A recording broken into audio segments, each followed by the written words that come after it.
And I've tried. I think these are pretty important ones. Some of them are going to sound like, well, you've heard it before, but it's worth re-emphasizing. I think the first is you need to work, depending upon how well you want to do, and particularly if you're starting a company, you need to work super hard. So what does super hard mean? Well, when my brother and I were starting our first company, instead of getting an apartment, we just rented a small office and we slept on the couch. And we showered at the YMCA, and we're so hot up we had just one computer. So the website was up during the day, and I was coding at night, 7 days a week, all the time. And I sort of briefly had a girlfriend in that period, and in order to be with me, she had to sleep in the office. So work hard, like every waking hour. That's the thing I would say particularly if you're starting a company. And I mean, if you do simple math, you say like, okay, if somebody else is working 50 hours and you're working 100, you'll get twice as much done in the course of a year as the other company.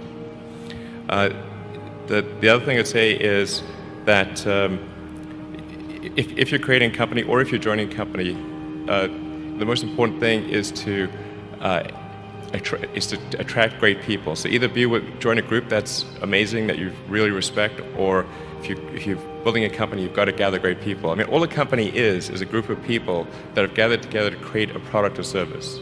And so depending upon how talented and hardworking that group is, and the degree to which they are focused cohesively in a good direction, that will determine the success of the company. So do everything you can to gather great people if you're creating a company. Then I'd say focus on signal over noise. A lot of companies get confused. They spend money on things that don't actually make the product better. So, for example, at Tesla, we've never spent any money on advertising.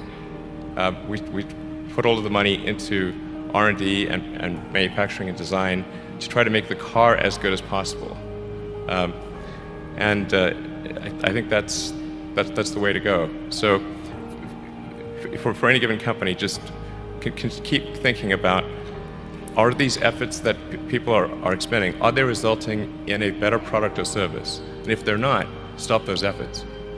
And then the final thing is to sort of don't just follow the trend. So you may have heard me say that it's good to think in terms of the physics approach of first principles, which is, rather than reasoning by analogy, you boil things down to the most fundamental truths you can imagine, and you reason up from there. And this is a good way to figure out if something really makes sense, or if it's just what everybody else is doing. It's hard to think that way. You can't think that way about everything. It takes a lot of effort. But if you're trying to do something new, it's the best way to think. And that framework was developed by physicists to figure out counterintuitive things like quantum mechanics. So it's really a powerful method.